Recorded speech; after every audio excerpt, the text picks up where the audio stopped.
Oh god. Anyway, welcome back to the third installment of Zay Historicizes. I know it's been a while. I've been really busy.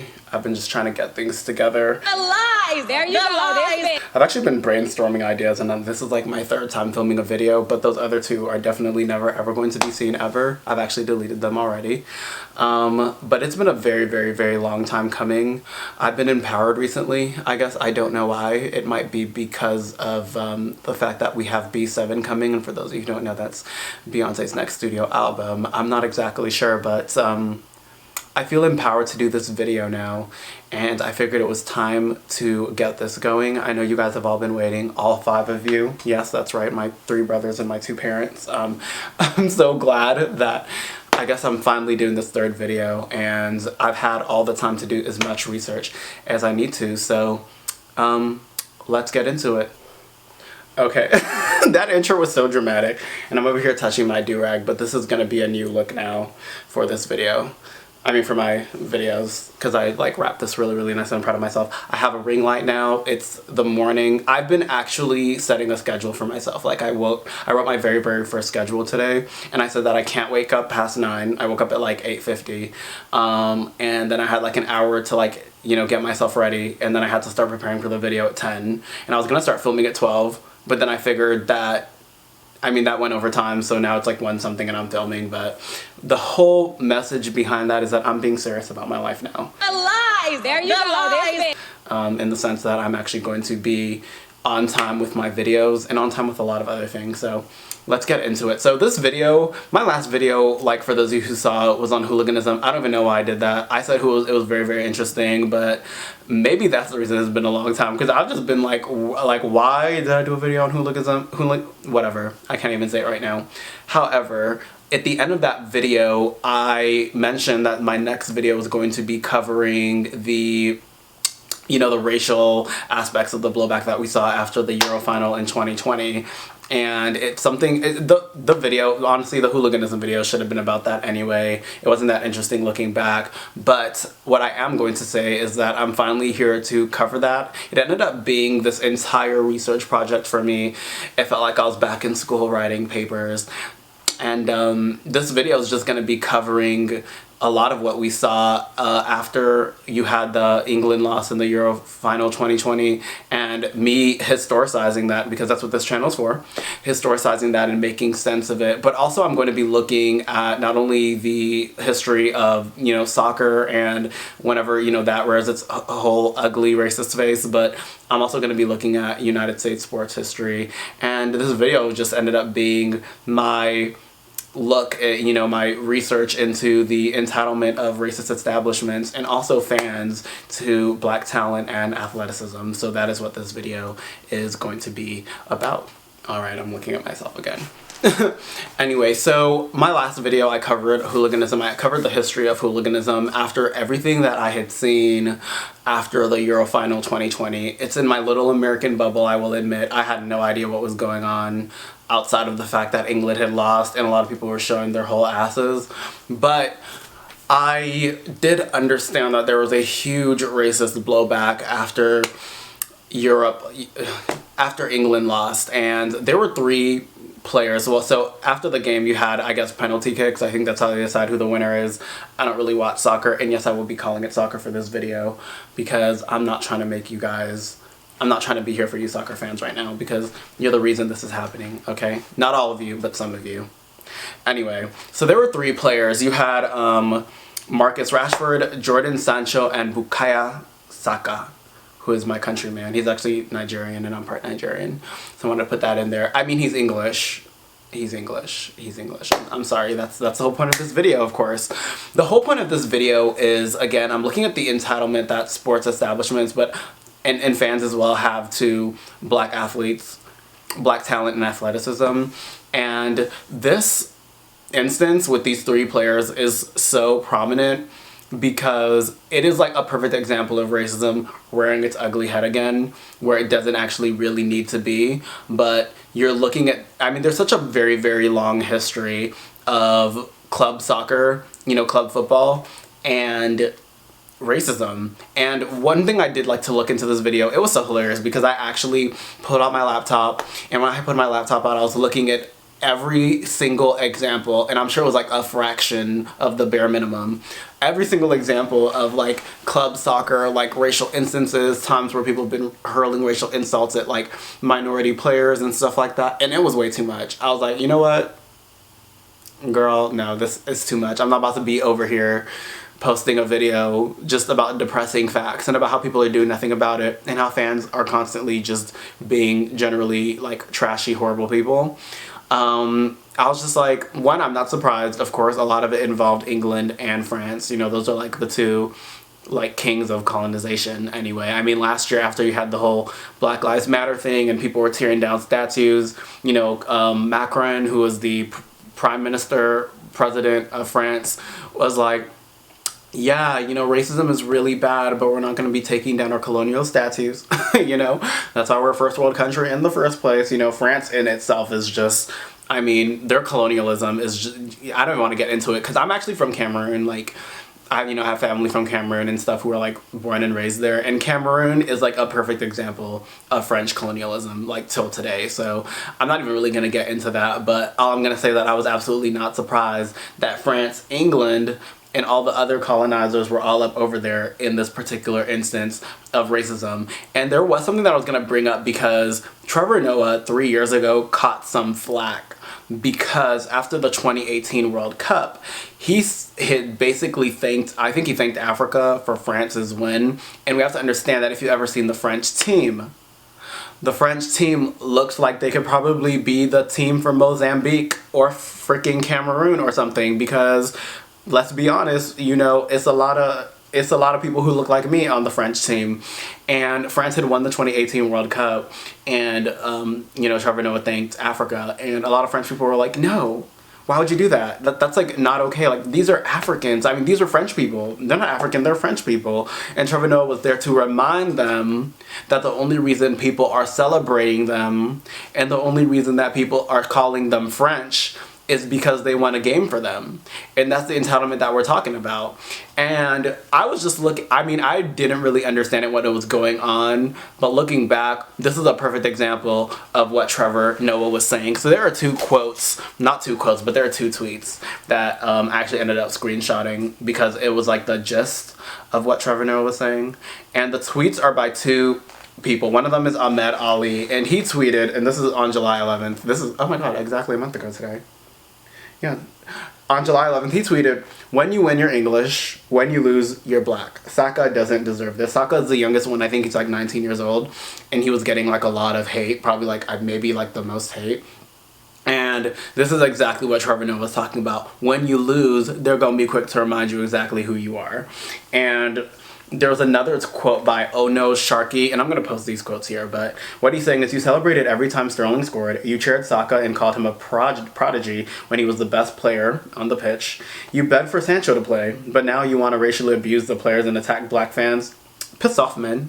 I'm playing. I think that's probably how he sounds because he's British. His name is Oh No Sharky, or Oh No Sharky. Well, he has a blue check mark, okay? And so does Ahmed Ali. And that had like, that was also on July 11th. And this is exactly what people were talking about. It's the idea that we will love you and we will support you, okay? But it's conditional, okay? It's conditional in the fact that you play well for us. What can you do for us? And we will be here for you. That is basically what this history is about. There's another quote that I read. This is an article from April of 2002. It's written by journalist Simon Hopper. And Simon Hopper, he writes about this. And the article was titled, French Spirit of 1998 Turns Sour. Because in 1998, France won the World Cup as well. And their team, you know, probably looked about the same. He goes, this is a France. This was Jacques Chirac, who was the president. And he goes, this is a France that wins and is for once united in victory. United in victory speaks volumes here. It is like the key word to this entire story. It is the entire basis of this video right now. United in victory and divided and lost. Again, that conditional love and the fact that if you can't do anything for us, then you can leave, because you're not going to do nothing else for us, okay? And I was just looking at these quotes and looking at that very, very long history of racism in you know, European club soccer or whatever, especially because a lot of these players are African. Again, they come from former colonized nations, and they're coming to play for these teams, and there's such an entitlement, not only from the establishment, but from these fans as well. And the moment that they slip up, it's like, yeah, no, we're not about to have that. So this video was inspired by that, and I'm actually going to be looking mostly, I will admit, at, you know, United States history, because the United States the United States has a lot, the United States has a very, very long history with this. And when I was on social media, it was so interesting, because I was like seeing all these different Snapchats. People were posting like different Snapchats of like people telling black people to like stay safe, I guess, because you know, like after the World Cup anyway, like domestic violence goes up, and I guess, you know, racial abuse goes up as well. It's just not safe to be a minority, whether they win or lose, apparently. And there were these Snapchats people were sharing of people saying the N-word, and I was just like, really? Like, aren't they low-key appropriating American culture? Because that's like what our racist white people say. Like, they need to come up with their own shit.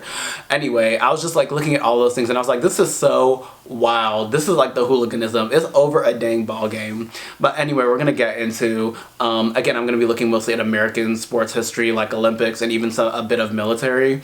But I'm going to basically just historicize the entitlements that racist establishments and fans, you know, spectators have to, mostly I'm going to be looking at black athleticism and talent. Okay, so I guess let us get into the meat and bones of this video. Why I'm making this video. So when I say that I'm going to be looking into mostly United States history, I'm going to be doing that, one, because I live here, but also because I can't really look too much into like American football, only because you know, American football is not, you don't really see, I don't know, I'm not as knowledgeable of the more, you know, racism I think is a lot more nuanced in our American football, because it's regional. Like, it's not like countries versus countries, it's just like different regions, and some regions and states don't even have a football team. Like over here in NFL, I'm speaking, like over here in the United States, I feel like college football probably gets just as much of attention. And I'm from Oklahoma, like I live in Oklahoma, so there's like the Oklahoma City Thunder, which is NBA that we have, but we don't have an NFL team. So, you know, I'm somebody who went to OU, so like OU is the default team, you know, like, and even in South Carolina, which is where my, you know, I graduated high school, like they don't have an NFL team either. So like it was about the Gamecocks there. So, you know, it's different with football. American football is a little different. Okay, when you do hear stuff, it's about kneeling, and I'm going to get into that a little later. But by historicizing it in the grand scheme of American history, I'm just going to be looking at things like the Olympics. That is country versus country. That's like the perfect example of when the United States of America is in this, you know, in it to represent themselves. And one thing about United States history is that, you know, the United States has a very uncanny ability of recognizing black talent and black excellence. And I'm not saying that they're 100% here for it, but the United States has always found a way to exploit the best of its minorities conveniently when it needs to. And when you look at the history of this country, beginning with the chattel slavery of African Americans dating back to the 17th century, there was never actually a trope that was heavy when it came to black men about their lack of virility or weakness, you know, as far as physical weakness and power. So it was always more of a mind thing. My capstone paper was about historicizing, yes, historicizing, violence against Native American women. And when a European colonist first came here and came in contact with native tribes in the 16th and 17th centuries, one of the major, you know, perspectives, I guess perceptions that they had on Native American men was that Native American men lacked potency and lacked virility compared to European men.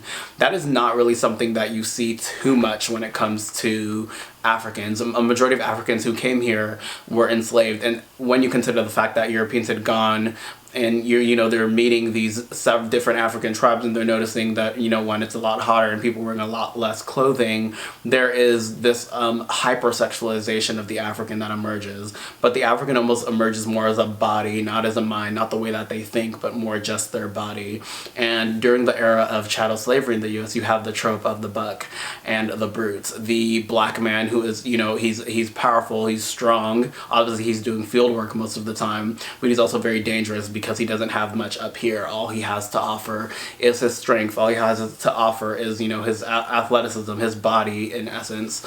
And when you get to the Olympics, the very first Olympic Games were held in 1896, and obviously the Olympics are very, very important right now because I think they just ended. I don't even know because I'm really not watching this year. But the Olympics begin in 1896, and out of the bat, you already have the United States, which is a country that is completely segregationist. 1896 is ironically actually the year of Plessy versus Ferguson. So Plessy versus Ferguson is what makes segregation legal. It makes it law, especially throughout the South. And what you have is a country that has been legalized, and you have the mass disenfranchisement of African Americans following, the Reconstruction era. But the United States of America does not actually ban black athletes from representing them, which I find very, very interesting. John Taylor is the very, very first African American to win a gold medal, and he wins it at the 1908 games. He's part of the 4x4. He's actually the third leg, and he wins it. And you can see that even in that era, the United States can still say, we look down on y'all, but we can still have y'all representing us. You know what I'm trying to say? You can represent us on a world stage.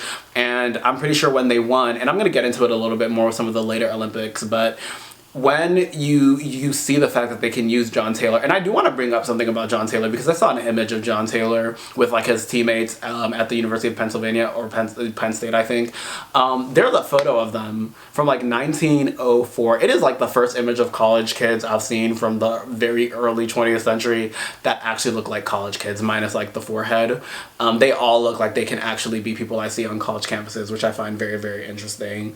But off the bat, the United States is very well aware of the fact that they are going to use black talent, black athleticism. They're going to be entitled to it, and I'm going to get into that a little later, despite the fact that there is literally second-class citizenship of those people in their country. All right. Okay, so here comes the 1936 Olympics. So the 1936 Olympics were like the last Olympics in like 12 years. I think 1948 was actually after 1936 you did not have an Olympic Games until 1948 because World War II happened and the world was just in too much chaos to even be talking about let's go and do an Olympic Games. But the 1936 Olympics are very, very important because it was the Olympics that Hitler was there, and Hitler was championing the superiority of Germans over all others at this Olympic Games. Like, you don't understand, like, they would win and they'd do the Nazi salute, okay? And the 1936 Olympics is very, very interesting, only because one of the most interesting about the 1936 Olympics is the way that the United States really sort of falls behind and supports the black players that come to represent them. What a lot of people don't know is that the United States in 1936, a significant amount of the medals that were won were actually won by African American players. There's a headline that I read that year from the New York Amsterdam News, and it goes that Negro heroes pile up 70 of 187 US points. So it's like they're championing these Negro heroes, and because of the fact that they proved the superiority, not necessarily the superiority of the United States, but that the United States could at least stand up to Germany and Hitler's, pro-German, supremacy rhetoric that he was spewing at the time of the Olympics. The star of the Olympics, of course, we all know in 1936, was then the fastest man in the world, Jesse Owens. Jesse Owens in the 1936 Olympics, he actually wins 4 gold medals, and he wins one for the long jump. I know he wins for the 200 meter, the 100 meter, Jesse Owens is the star of the Olympics. He's the Olympic athlete, the U.S. athlete to win the most Olympics at those games. And I mean, there's several others as well. You have Archie Williams, who wins the 400-meter gold. You have John Woodruff, who wins the 800-meter gold. And I also have Mark Robinson, who is actually silver for the 100-meter dash. I actually was watching like videos of the 1936 Olympics. You know how people from back then all have that same voice? It's just the 1936 Olympics, and the commentator is just, he's like talking about Jesse Owens' race, and he's like, and here's Jesse Owens, the world's greatest runner, who makes the others look as if they're walking. It was just really, really funny commentary. But what I also noticed was that when Jesse Owens won his race, the American flags are immediately flown up by these spectators. They're all screaming USA, USA, and the anthem starts playing. Obviously, whenever a country wins, their anthem starts playing. So they're playing the United States anthem, and it's this very, very, very patriotic thing. Like the French president said in 1998, we're all united in victory. But that victory, again, it's very important to notice that that victory is just victory. Jesse Owens and all the other black Olympians who win that gold, who are hailed as heroes by the New York Amsterdam News, when they get back to the United States, none of them are actually invited to the White House. Like, only the white Olympians are invited to the White House. Jesse Owens actually wrote about this much, much later in his book, and how he was completely snubbed by President Roosevelt because President Roosevelt just didn't want to acknowledge him. It says that Roosevelt didn't want to like alienate like Southern Democrats, I think at that time, like more like really conservative people. But to me, listen, I couldn't care less. It's not like I've studied Roosevelt or anything, but it's very, very obvious the fact that the moment that that victory was over, you know, when it was happening, it was, we're all American, USA, USA, run Jesse run, which was actually the slogan for Jesse Jackson when he ran for president in 1984. But we're talking about Jesse Owens. Run Jesse run, whatever it is. The moment that they got back to the United States, these games were held in Berlin, by the way, it was very, very obvious to them that the United States of America was very, very adamant about the fact that, yes, you represented us, yes, that's great, good for you, but remember, you're black, this is the White House, and we ain't about to let you anywhere near here, okay? We know y'all built it, we probably have servants here that are of African descent, but no, ma'am, thank you. I find it kind of, I mean, on one hand it's sad, but it's just one of those, it's a perfect way of historicizing what we're seeing with these English players. It's that conditional love. It's we're all united in victory. We're all citizens, you know. It's Trevor Noah saying that they can thank Africa, and then all the French people going like, they're French, Trevor. They're not African, they're French, okay? We love them. But we all know that there is this, you know, there's this side, there's this other aspect of it where they're very, very quick to remind you that you are African, you are black, you are a second-class citizen. We know you did your thing in Berlin, girl. We know you did your thing, but no thanks you, no ma'am. I actually didn't even know that it took about 20 years. I think it was during the Truman presidency, because, you know, during Truman you had like several civil rights victories where Jesse Owens was finally like, you know, got his just due, like he was really commemorated for representing the United States at the 1936 Olympics. But that is 20 something years. Roosevelt was like dead, he was worm food by that time, but it's a perfect example of that conditional love. So we just were, you know, talking about the 1936 Olympics, Jesse Owens, James Woodruff, and, you know, Mark Robinson, how all those people came and represented their country just to be snubbed when they came back to the United States. There was a very, very, very popular sentiment back in the early 20th century. It was called the double V sentiment that was pushed by early civil rights leaders and activists in the very early 20th century. And it's something that you see not only in the Olympics, but even more so actually in military at the time. We have to remember that the United States, African Americans have served in every single war in United States history. Like black men served way back in the Revolutionary War. They served in, you know, the War of 1812, Civil War, Spanish American, you name it, black soldiers, you know, went to fight for the United States. And one thing that's very, very interesting is that during the early 20th century, there was a double V aspect to black representation and service in the United States. So the double V was a victory, V stands for victory, a victory internationally and a victory domestically. So these African American soldiers are very well aware of the fact that they are second-class citizens and largely disenfranchised in the United States, but they believe that they can earn their status as citizens, I guess, by winning a victory internationally and in wars in Europe at that time, World War I and World War II, while in the United States they can win a victory here as well and finally be considered men who are worthy of their rights and representation.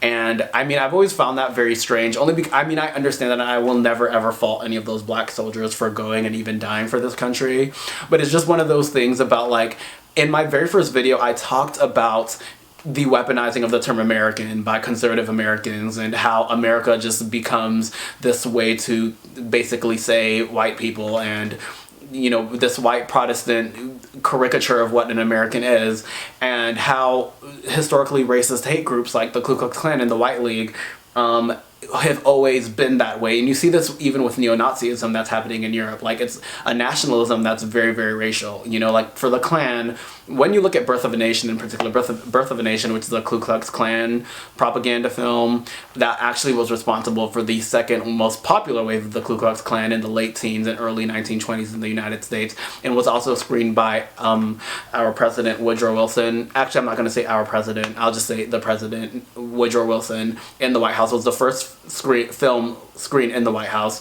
The Ku Klux Klan represented themselves as pro-American. They were American and they were winning their country back from the Negro, from this buck, this brute black man who's out to assault white women. You know, that was what the whole film was about.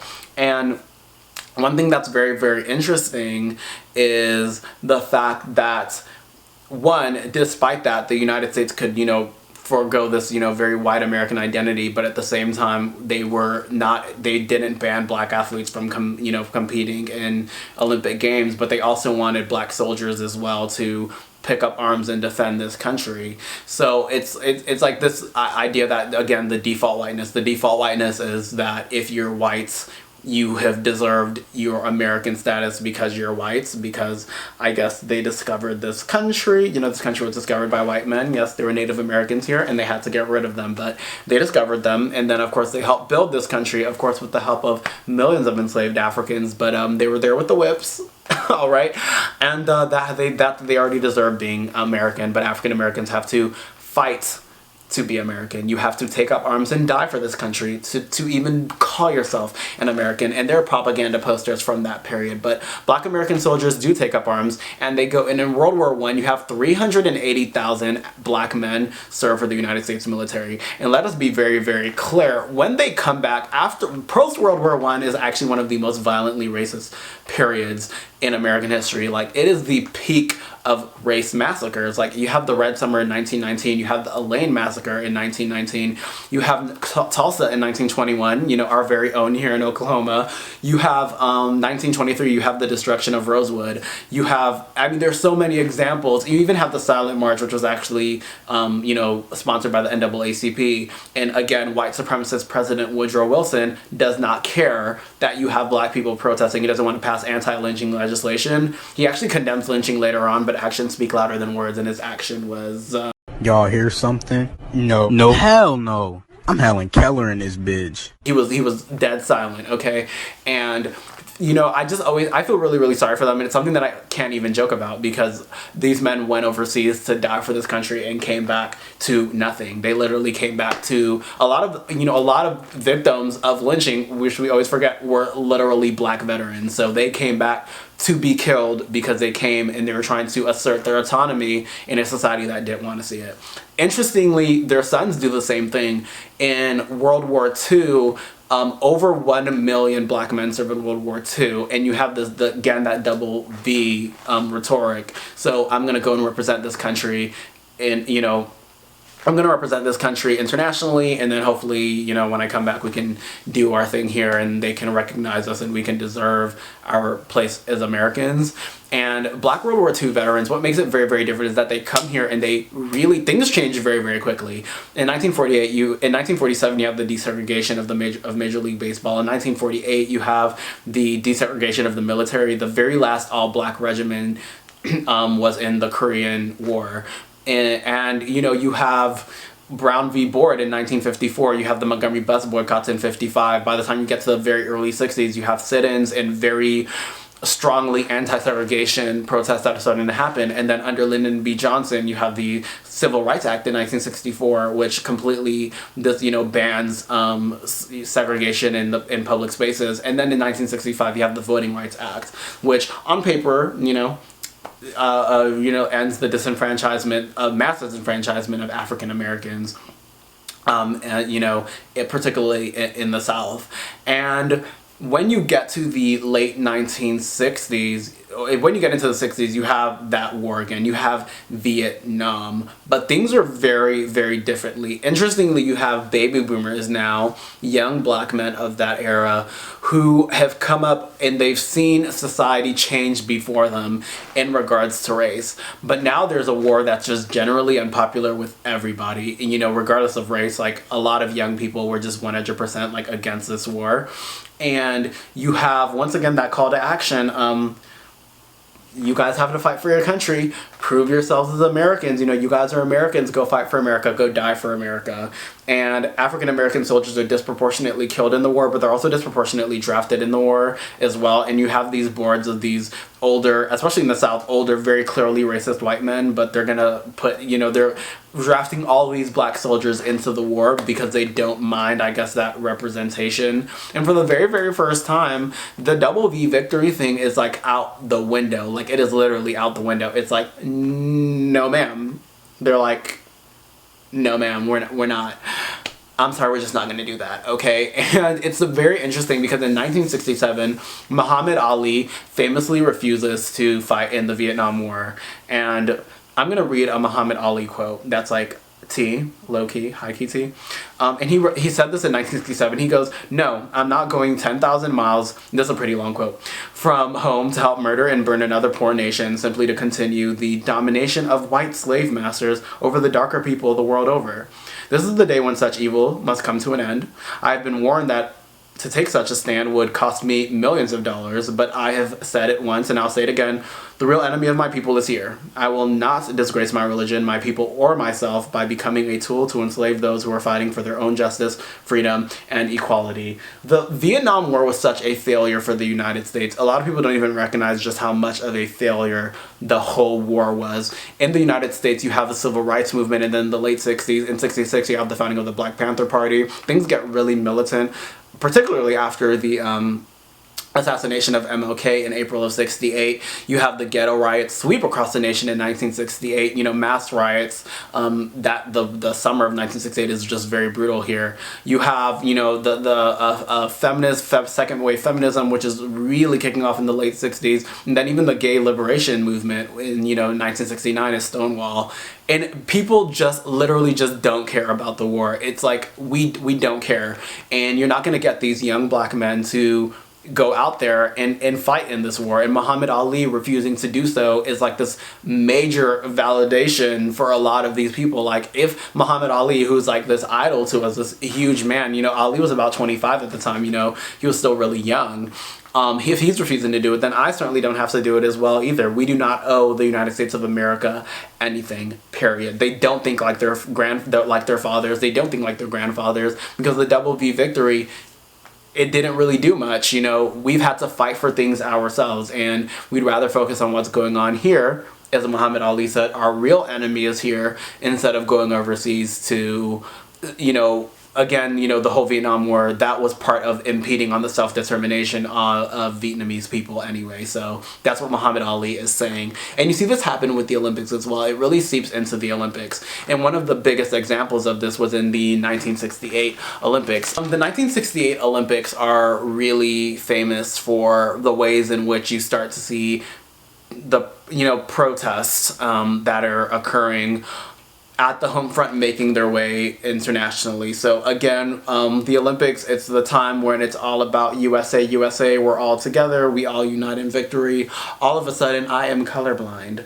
But black athletes are reminding them that they're black, and that's a problem. It's not something that, during the era of Jesse Owens, obviously you wouldn't have seen this. Black nationalism it's sort of like more of in its primitive stages.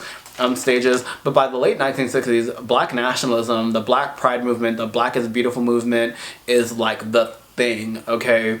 And when the Olympics happened in 1968, very, very famously, the Mexico City Olympics, Tommy Smith and John Carlos raised their fist like in Black Power solidarity, like it's like a Black Pride salute, and it is instantly controversial, like out the gate controversial. This isn't Jesse Owens, who won his 1936 Olympic medal and smiled, you know, and came back to a country that wasn't going to let him in the White House.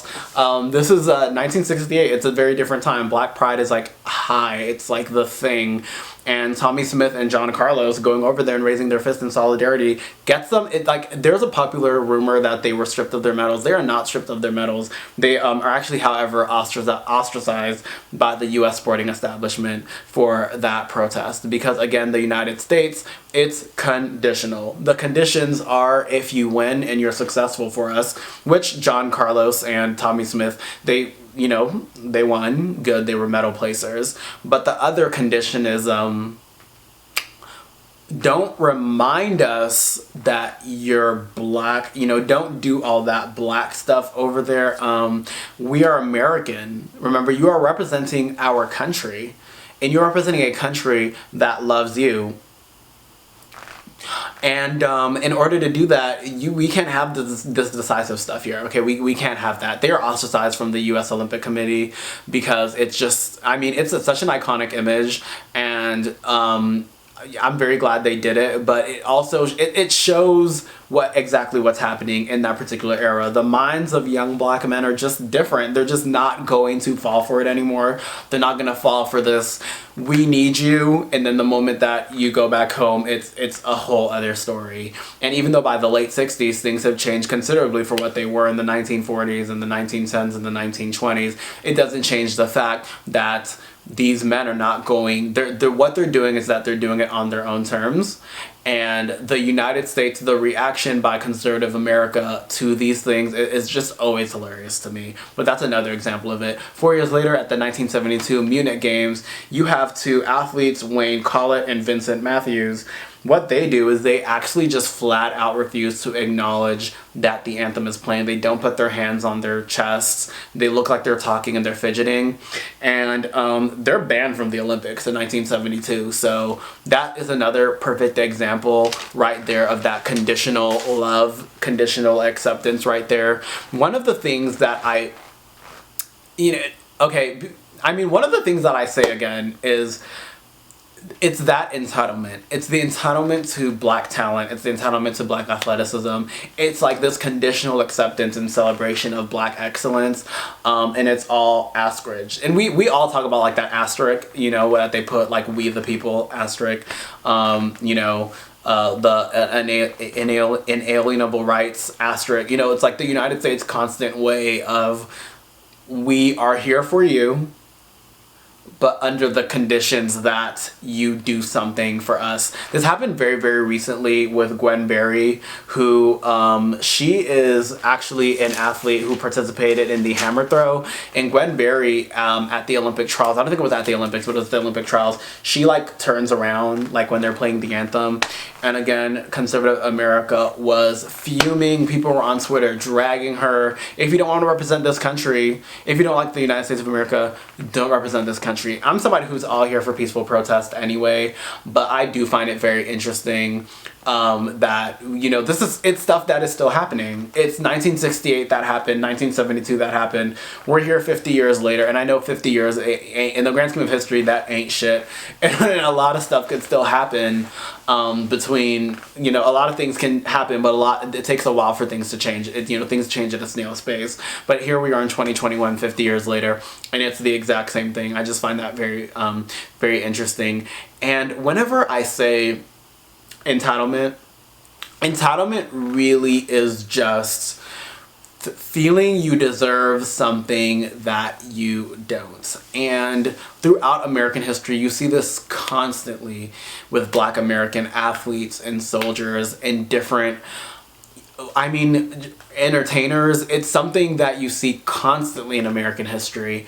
And it is this entitlement that sports establishments and spectators have to people who they historically look down upon. During the 1960s, when a lot of Black American men are protesting and refusing to fight, one of the things that you see once again, is this rhetoric of, you have to prove yourself as an American. This is an American, and you know, if you aren't 100% for us, then you're against us, and you're communist or whatever, and you need to get out of here. You know, if you don't like this country, then go back to Africa. It's a way that you can constantly yourself look down on somebody, view them as insignificant, or do everything you can to impede on their progress. But when it comes to the Olympics, when it comes to, you know, certain sports, and when it comes to, you know, whatever it is, like military, you want that full patriotism. You want this, you know, unbridled patriotism and support from a group of people who you would never extend that to on any other given day.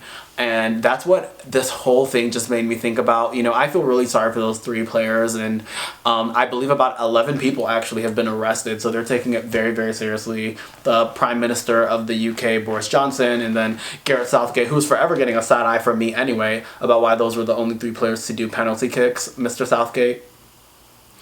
What I find is that they are, I mean, really, really cracking down on it. I don't really know how much they really can do, though, only because I think a lot of people find racism to be funny. Truthfully speaking, they find it to be funny, and a lot of those people are, you know, I mean, the English fans were just being crazy, okay? And I hate to bring it up again, but these are the people who were, like, laughing at that little German girl crying, booing, was it the Danish national anthem, and then pointing a thing in the, was it the Finnish, there's a lot of countries there, pointing a laser in the goalie's eye. Like, time and time again, they were just being generally crazy. I think the racism was just like that last step for them, because it's something that they're very familiar with. It's something that they practice daily, and it was a way for them to, I guess, you know, show their solidarity by being racist. You know, we've done all this other stuff, but now it's Black people, and we know with Black people we get to be racist, okay?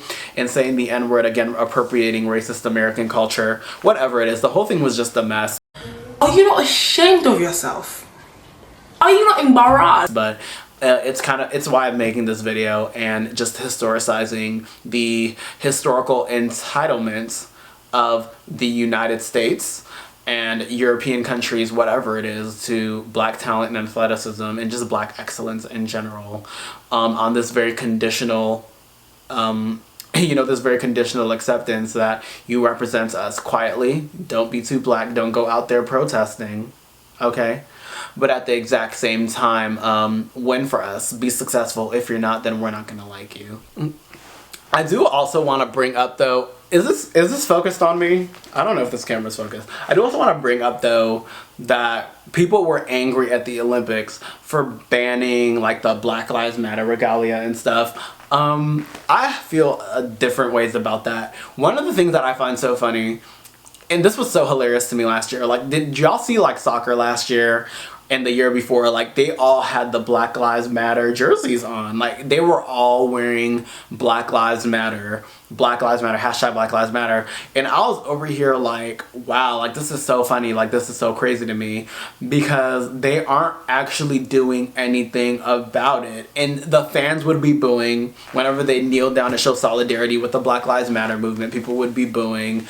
And it's just funny to me how, like, I don't mind soccer using it, because I don't think that, or, my goodness, I don't mind soccer using it because I don't mind soccer not using it, because I feel like a lot of it is just so performative. It's kind of like whenever, like, some racist person says something racist and offensive, and they have, like, a photo op with, like, a Black family. Like, this is little, you know, Dante, you know, we got his school supplies and stuff. You know, like, that sort of thing. Like, it's giving me that type of tease. So I don't really care that they're not wearing Black Lives Matter jerseys or whatever.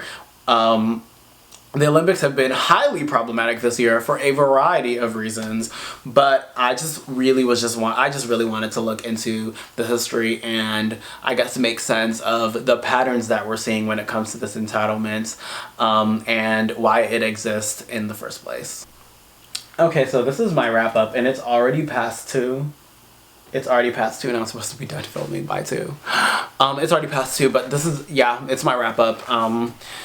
that's just, I don't know, like this video was very, very interesting for me to do. The research was very interesting as well. I ended up going on a complete tangent on race relations in the United States, like looking into the Olympic history, and there was a lot of like really like good information that I found that I guess I'm going to be putting in like later videos. There's a lot of things that I had absolutely no idea about that sort of ties into this, but this is just me historicizing this entitlement and the fact that racist establishments can make money and be entitled to the talents of black players. I think it's very, very unfortunate what's happened to these three players. I know that, you know, they're gonna hold their head high, and they don't need me to feel sorry for them. You know, these are guys who make millions of euros. You know, they make millions of euros. That's more than American dollars.